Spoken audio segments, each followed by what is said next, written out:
अब आज के इस वीडियो में विद्यार्थियों को वास्तविक संख्याएं नामक अध्याय के कुछ विविध प्रश्नों को हल करना सिखाया जाएगा। ये प्रश्न बहुत ही महत्वपूर्ण हैं, इसलिए सभी विद्यार्थियों के लिए सीखना जरूरी है। जैसे पहला प्रश्न दिया गया है, दिखाइए कि एक विषम धन पूर्णांक पूर्ण वर्ग संख्या होने के लिए 8k+1 के रूप का होना चाहिए। कोई भी विषम धन पूर्णांक हो, अगर उसे पूर्ण वर्ग संख्या होना है तो इस रूप में होना चाहिए। तो चलिए हल करते हैं। क्योंकि हम जानते हैं कि कोई भी विषम धन पूर्णांक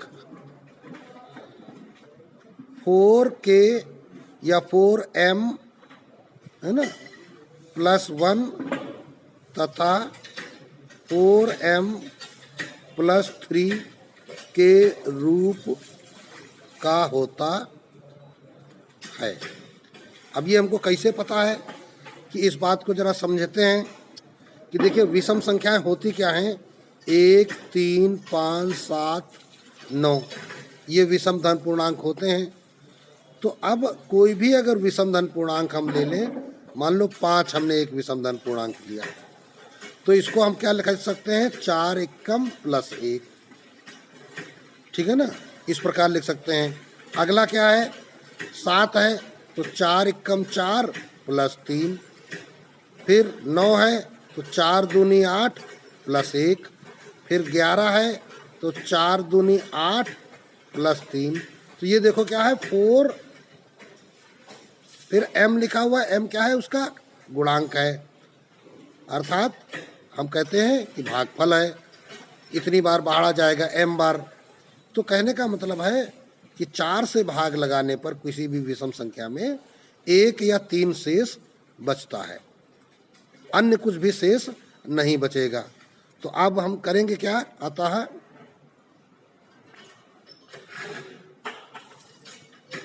माना कि विषम धन पूर्णांक बराबर, उसका नाम ले लिया a। विषम धन पूर्णांक को क्या कह दिया हमने, a। तो अतः अभी हमने क्या कहा कि कोई भी विषम धन पूर्णांक इन दो रूपों में हो सकता है। तो यदि पहला रूप ले लें, a बराबर 4m+1, तो अब इसका वर्ग निकालते हैं। a² बराबर 4m+1 का होल स्क्वायर, तो ये बन जाएगा 16m² +1 +8m। अब इसको सही ढंग से लिखते हैं, तो 16m² +8m +1। अब पहले भी कामन हो जाएगा, 8m कामन हो गया, तो यहाँ पर बचा क्या, जब 8m कामन ले लिया तो 2m+1, ठीक, +1। अब देखिए ये m(m+1) इतने को हम मान लेते हैं k। यदि k बराबर अपने क्या मान लिया, m(2m+1) को, तो हमारा ये रिजल्ट क्या हो जाएगा, 8k+1 हो गया। तो इसका मतलब क्या हो गया कि विषम जो पूर्णांक था उसका वर्ग होने के लिए किस रूप में आ गया, 8k+1 के रूप में आ गया।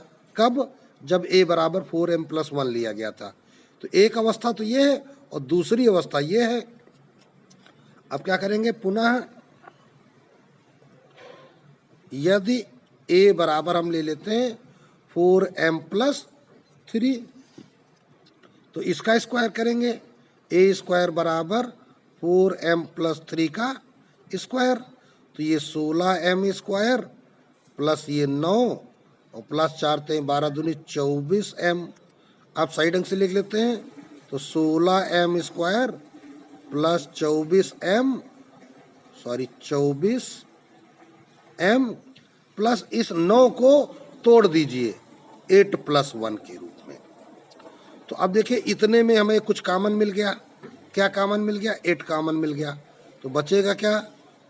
2m square plus 3m plus 1 तो अब ये देखिए बराबर किस रूप में आ गया? 8 और इस जो ब्रैकेट में जो कुछ लिखा है इसका नाम हम k रख देंगे। ये हो गया 8k प्लस 1। यदि इस ब्रैकेट को 2m square plus 3m plus 1 को k कह दिया जाए तो ये काहे के रूप में आ गया? 8k plus 1। तो इस प्रकार हमने देखा कि दोनों ही दशाओं में यहाँ भी a स्क्वायर क्या है? 8k प्लस 1 के रूप में और यहाँ भी 8k प्लस 1 के रूप में है। तो अब हम क्या कह सकते हैं? अतः यह कहा जा सकता है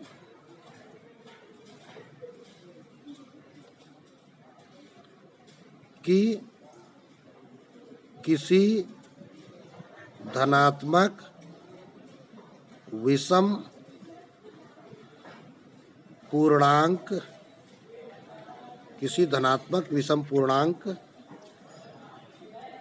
का वर्ग होने के लिए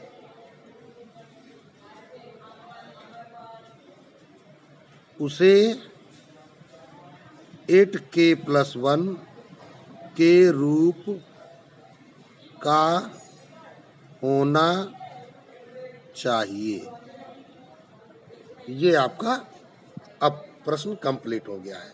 थोड़ा सा विशेष प्रश्न है, विद्यार्थियों को अपनी कॉपी में कई बार लगाकर इसे तैयार करना होगा। अब अगला प्रश्न है 6 घंटियां एक साथ क्रमशः 2, 4, 6, 8, 10 तथा 12 मिनट के अंतराल पर बजना प्रारंभ करती हैं। तो यहाँ पर कहा गया है कि 6 घंटियां हैं। तो जो 6 घंटियां हैं तो मान लो 6 घंटियों के नाम हम रख दें A, B, C, D, E, F। ये 6 घंटियां हैं। पहली घंटी हर 2-2 मिनट के अंतराल पे बजती है। एक बार टन से बोली, 2 मिनट बाद फिर टन से बोलेगी। दूसरी घंटी 4-4 मिनट के अंतराल पे बोल रही है। तीसरी 6-6 मिनट, चौथी 8-8 मिनट, ये 10-10 मिनट और ये 12-12 मिनट के अंतराल पर क्या कर रही हैं? बज रही हैं। यानी ये एक बार बजेगी तो दोबारा कई मिनट बाद बजेगी? 12 मिनट बाद बजेगी। तो अब देखो यहाँ पर अभी क्या हुआ, एक क्षण ऐसा आया कि एक ही साथ सबकी आवाज आई, सभी घंटियों की आवाज एक साथ आई। तो क्या कह रहे हैं? कितने समय बाद में एक साथ बजेंगी। तो अभी क्या हुआ कि एक साथ बजी। अब पूछा जा रहा है कितने समय बाद। तो भाई 2 सेकंड बाद ए बजेगी, बाकी तो बजेंगी नहीं। फिर 4 सेकंड बाद ए और बी दोनों बजेंगी, बाकी नहीं बजेंगी। फिर 6 सेकंड बाद क्या होगा? ए और सी बजेंगी, बी तो बजेगी नहीं। बी का कब बजेगी? अब 4 के बाद 8 पे बजेगी। तो इसी प्रकार कुछ इनमें एक साथ बजेंगी, कुछ नहीं बजेंगी।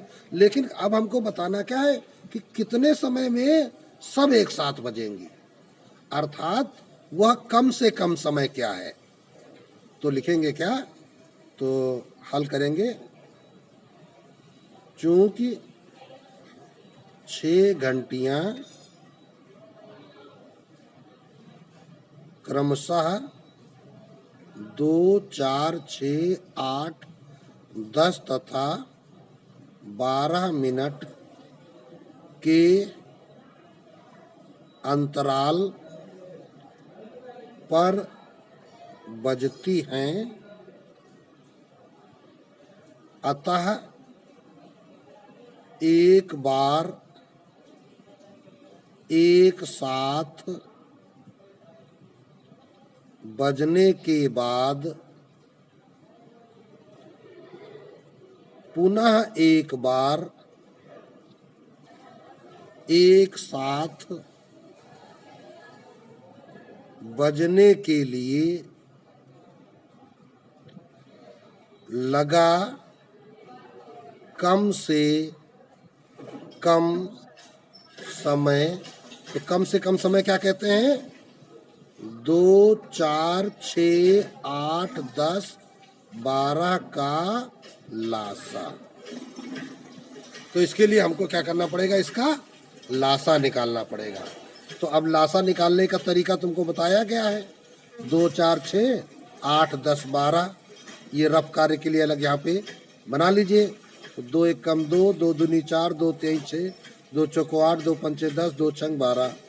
फिर 2 से भाग चला जाएगा। यहाँ अभाज्य संख्याओं से भाग लगाया जाता है। 2 1 कम 2, 3 में नहीं जाएगा। 2 दूनी 4, 5 में नहीं जाएगा। 2 3 6। तो जब तक 2 से भाग जाएगा तब तक ये क्रिया हम बार बार करते रहते हैं। जिनमें नहीं जाता है उनको वैसे ही उतार देते हैं। अब अगली बार 3 का भाग लगाएंगे। 1 1 1 1 5 1। अब अगली बार 5 का भाग लगाएंगे। तो अब हमारे पास क्या हो जा रहा है, 1 1 1 1 1 1। तो इस प्रकार ये हमारे खंड प्राप्त हो गए। तो इनका लासा क्या हो गया, 2 गुणित 2 गुणित 2 गुणित 3 गुणित 5। तो 2 दूनी 4 दूनी 8 त्रिक 24 पंचे 120। तो 120 क्या आ गया, मिनट। तो 120 मिनट का मतलब क्या हो गया, 2 घंटे। तो इसका मतलब हो गया हर 2-2 घंटे पर सभी घंटियां एक साथ बजेंगी। तो ये प्रश्न आपका कंप्लीट हो गया। अब अगला प्रश्न है, यदि धनात्मक पूर्णांक a तथा b इस प्रकार हैं कि a बराबर बी क्यू प्लस आर, तब सिद्ध कीजिए कि a और b का प्रत्येक उभयनिष्ठ भाजक b और r का उभयनिष्ठ भाजक भी है। यहाँ पर q और r होना चाहिए, लेकिन चलिए ठीक है, b और r भी लिखा तो भी होगा। तो b और r का उभयनिष्ठ भाजक भी है तथा इसका विलोम भी सही है। तो अब देखते हैं, चूंकि हम जानते हैं, हल स्टार्ट करते हैं। चूंकि हम जानते हैं कि भाज्य बराबर भाजक इंटू भागफल प्लस शेषफल।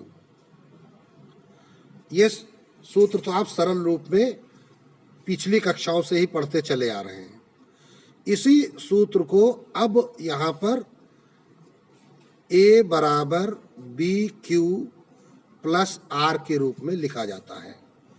तो इसका मतलब क्या हो जाएगा, a तुम्हारा हो गया भाज्य, b हो गया भाजक, q हो गया भागफल और r क्या है, शेषफल। तो यदि हम कोई एक भाग की क्रिया उदाहरण के तौर पर लें, तो यहाँ पे हमने क्या लिया, एक भाग की क्रिया हम लेते हैं। कोई ऐसी भाग की क्रिया लेते हैं कि जैसे हमने 8 का भाग लगाया 58 में। तो 8 का भाग जब हम यहाँ पे लगाते हैं 58 में, तो कितने बार जाएगा, 8 सत्ते 56 और बचेंगे क्या, 2। तो इसको हम क्या कह सकते हैं कि 58 बराबर 8 सत्ते 56 प्लस 2। तो यहाँ पर तुलना करने पर हमने क्या देखा, a बराबर 58, b बराबर 8, q बराबर 7 और r बराबर 2। तो अब यहाँ पे प्रश्न में क्या कहा गया था कि a और b का प्रत्येक उभयनिष्ठ भाजक, a और b का। तो अब यहाँ पे हम a और b का उभयनिष्ठ भाजक निकालेंगे। अतः a तथा b का उभयनिष्ठ भाजक। तो a b क्या है, a 58 और b क्या है, 8। तो इस भाजक को हम मासा भी कहते हैं। ठीक, तो 8 और 58 का जब मासा आप निकालेंगे, तो अब 8 और 58 का मासा निकालिए। देखिए कैसे निकालते हैं। 8 और 58 का मासा निकालने के लिए 8 सत्ते 56, 2 बचा। अब इस 2 का भाग हम 8 में लगाते हैं। तो 2 चौको ये समाप्त हो गया, तो कितना आया? 2 आ गया। ये मासा कितना आ गया? 2 आ गया। तो ये उभयनिष्ठ भाजक हो गया। उभयनिष्ठ भाजक मतलब जिसका भाग दोनों में चला जाए, ए और बी दोनों में, 58 और 8 दोनों में भाग चला जाए। तो 2 ऐसी संख्या है जिसका दोनों में भाग चला जाएगा। फिर क्या कहा गया है? और क्या कहा गया? बी और आर का उभयनिष्ठ भाजक भी है। तो बी और आर का हम निकाल लेते हैं। तथा बी और आर का उभयनिष्ठ भाजक या मासा। तो बी और आर क्या है तुम्हारे पास? बी देखो कितना है? 8 और आर कितना है? 2। तो 8 और 2 का, ये देखिए यहाँ पे निकला हुआ है 8 और 2 का मासा, तो ये भी कितना? 2 निकल के आता है।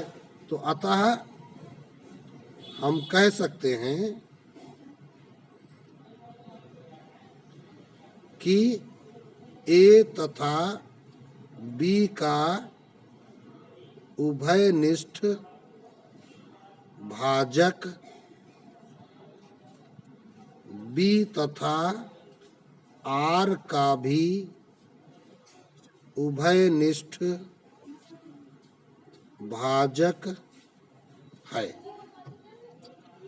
तथा इसका विलोम भी सत्य होगा। इसको समझ लेते हैं कैसे सत्य होगा। कि भाई देखिए, जब 8 और 2 का भाजक कितना निकला? 2 निकला। तो 58 और 8 का भी 2 निकलेगा। अर्थात जो मासा 58 और 8 ए और बी का होगा, वही मासा बी और आर का होगा। तो इस प्रकार ये प्रश्न कंप्लीट हो जाता है। अब अगला प्रश्न है, सबसे छोटी विषम भाज्य संख्या और सबसे छोटी विषम अभाज्य संख्या के मासा और लासा ज्ञात कीजिए।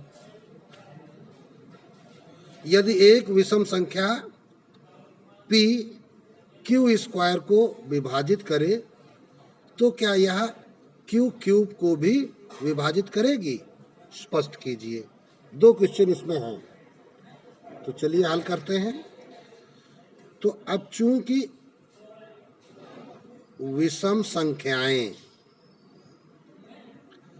हम लिखते हैं, तो 1, 3, 5, 7, 9, 11, 13, 15, 17 एंड सो ऑन, अनंत तक जाती हैं। अब कहा क्या गया है? विषम भाज्य संख्या। तो इनमें शुरुआत से देखते हो कौन सी संख्या भाज्य है। भाज्य का मतलब जिसमें स्वयं और 1 के अलावा अन्य किसी संख्या का भाग चला जाए। जैसे 1 में 1 ही का भाग जाएगा, 3 में केवल 3 और 1 का भाग जाएगा, 5 में केवल 5 और 1 का भाग जाएगा, 7 में केवल 7 और 1 का भाग जाएगा, 9 में 1 का भी जाएगा, 9 का भी जाएगा, 3 का भी जाएगा। तो ये हमको एक संख्या कैसे मिल गई? ये विषम भी है और भाज्य भी है। तो ये कौन सी है? सबसे छोटी, यानी सबसे पहले यही मिल गई। इसके बाद देखो फिर हमको 15 मिलेगा। इसमें 1 का भी जाएगा, 3 का भी जाएगा, 5 का भी जाएगा, 7 का भी जाएगा, 5 का और फिर 15 का। अर्थात 1, 3, 5, 15, इनमें 4 संख्याओं का भाग चला जाएगा। इसी प्रकार आगे और बड़ी बड़ी संख्याएं मिलेंगी। तो हमको चाहिए इनमें छोटी, तो सबसे छोटी क्या है? 9। तो अब हम लिखेंगे क्या? अतः सबसे छोटी विषम भाज्य संख्या बराबर 9। और क्या कहा गया? सबसे छोटी विषम अभाज्य संख्या तथा सबसे छोटी विषम अभाज्य संख्या। तो विषम अभाज्य के लिए अब अभाज्य संख्याओं की शुरुआत कहाँ होती है? तो अभाज्य संख्याओं की शुरुआत यहाँ पे देखो हम बताते हैं। अभाज्य संख्याएं क्या होती हैं? 2 से स्टार्ट होता है। 2, 3, 5, 7, है ना, फिर 11, फिर 13, फिर 17। तो यहाँ पर सबसे छोटी अभाज्य संख्या क्या है? 2। लेकिन ये कैसी है? सम है। हमको चाहिए क्या? विषम चाहिए। तो सबसे छोटी अभाज्य विषम संख्या क्या है? 3। तो ये हमने लिख दिया 3। तो हमको ये दोनों चीजें मिल गई। अब इनके मासा और लासा ज्ञात करना है। तो मासा बराबर काहे का मासा 9 और 3 का 9 कामा 3 का मासा। तो 9 और 3 का मासा करने के लिए क्या करना पड़ेगा 3 का 9 में भाग लगाओ 3 त्रिक 9 समाप्त हो गया। तो कितना आ गया 3। 9 तथा 3 का लासा निकालने को कहा गया है। तो अब 3 और 9 का लासा निकालेंगे तो 3 एकम 3 3 त्रिक 9 फिर 3 एकम 3 तो 3 गुणित 3 अर्थात कितना आ गया 9। तो मासा आ गया 3 और लासा आ गया 9। और क्या कहा गया था ये दोनों जवाब हो गए। फिर साथ में कहा गया है कि यदि एक विषम संख्या p क्यू स्क्वायर को विभाजित करे तो देखिए चूंकि p एक विषम संख्या है तथा क्यू स्क्वायर को विभाजित करती है। तो देखिए भाई कोई संख्या अगर किसी संख्या को विभाजित करेगी तो इसका मतलब वहां शेषफल कुछ भी नहीं बचेगा। तो इसका मतलब p जो ये क्यू स्क्वायर है ये हो जाएगा p इंटू समथिंग या पी क्यू हम इसको कह सकते हैं, लेकिन अब क्यू नहीं लिखेंगे, क्यू यहाँ पे यूज हो रहा तो पी के लिख दिया गया। ठीक है ना, पी इंटू के रूप में आ जाएगा क्यू स्क्वायर। अब इसको इस प्रकार समझिए कि क्यू स्क्वायर लिखा है, क्यू का मतलब कोई भी संख्या। मान लो हमने एक संख्या लिखी 9 का स्क्वायर, तो 9 का स्क्वायर क्या होता है 81। अब इस 81 के गुणनखंड अगर हम करेंगे तो 3 त्रिको 9 त्रिक 27 तेई 81। तो अब देखो 3 क्या है 81 का एक गुणनखंड है, तो अब 3 9 का भी एक गुणनखंड है। अगर किसी संख्या के वर्ग में यदि कोई हम भाजक निकालेंगे या गुणनखंड निकालेंगे तो वह उस वर्ग वाली संख्या का भी गुणनखंड होगा। जैसे हमने एक लिखा 12 का स्क्वायर तो होता कितना 144। अब 144 के जब हम गुणनखंड लिखेंगे तो 2 इंटू 72 हो जाएगा, फिर 2 इंटू 36 हो जाएगा, फिर 2 इंटू 18 हो जाएगा, फिर 2 इंटू 9 हो जाएगा, फिर 3 इंटू 3। तो यहाँ इन खंडों में से कोई एक चुन लो। ये 2 क्या है 144 का एक गुणनखंड है, तो ये 2 इस 12 का भी एक गुणनखंड है। तो इसका मतलब कहने का मतलब है कि जब कहा गया कि p एक विषम संख्या है और क्यू स्क्वायर को विभाजित करती है, तो इसका मतलब क्यू स्क्वायर का एक गुणनखंड होगी p। इसका मतलब क्या हो जाएगा, इसलिए p क्यू स्क्वायर का एक गुणनखंड है। तो इसलिए क्या निष्कर्ष आएगा कि जब p जो है क्यू स्क्वायर का गुणनखंड है तो p क्यू का भी एक गुणनखंड होगी। तो जब p क्यू का गुणनखंड होगा तो इसलिए p क्यू क्यूब का भी एक गुणनखंड होगा।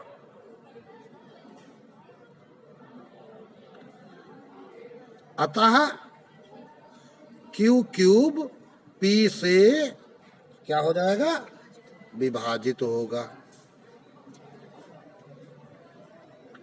तो ये इस प्रश्न का जवाब हो गया। यहाँ पे 2 प्रश्न कर दिए गए थे इसमें, तो दोनों का आंसर आपका क्लियर हो गया। अब अगला क्वेश्चन देखिए, क्वेश्चन नंबर 5 है, 2 संख्याओं का लासा और मासा का योग 7380 है। तो अब लिखेंगे क्या, चूंकि मासा प्लस लासा बराबर 7380, यदि दोनों संख्याओं का लासा मासा से 7340 अधिक है।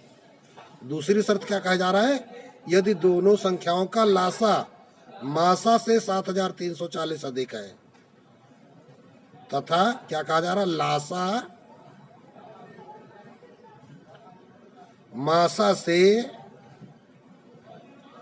7340 अधिक है, अधिक माने प्लस, तो खाली जगह यहाँ बची, यहाँ लगेगा बराबर। तो लासा बराबर मासा प्लस 7340। इसको समीकरण नंबर 1 डालो, इसको समीकरण 2 डालो। अब समीकरण 2 में लासा का मान निकल गया है, इसको समीकरण 1 में रख दो। तो इसलिए मासा प्लस, इस लासा की जगह क्या लिखोगे, मासा प्लस 7340 बराबर 7300। यहाँ पे हमने क्या किया है, समीकरण 2 से लासा का मान समीकरण 1 में रखने पर, अब देखो मासा मासा क्या हो गए, 2 मासा हो गए। 7340 का पक्षांतर कर दो,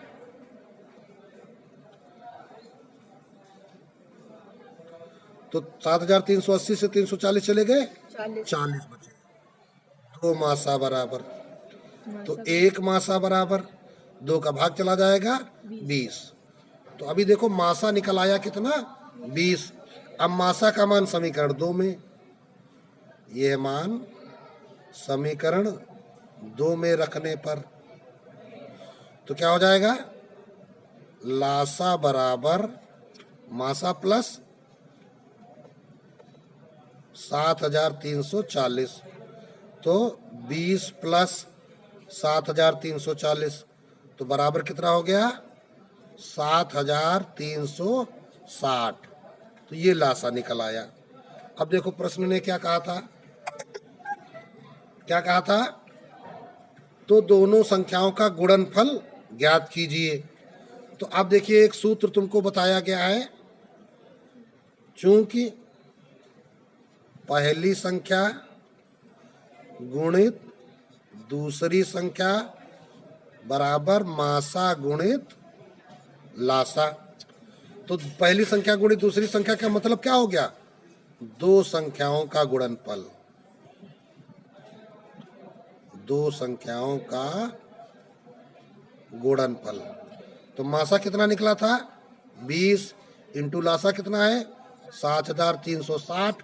तो अब कर देते हैं गुणा, तो बराबर कितना आ जाएगा, 00, 2 छंग 12 और 2 तिहाई 6 7 और 2 सत्ते 14। तो ये कितना आ गया, 1,47,200। तो ये आ गया आपका गुणनफल, यही हमको ज्ञात करना था। तो इस प्रकार यह वीडियो कंप्लीट होता है और इन प्रश्नों का अभ्यास आप अपनी पुस्तिका पर अवश्य करें।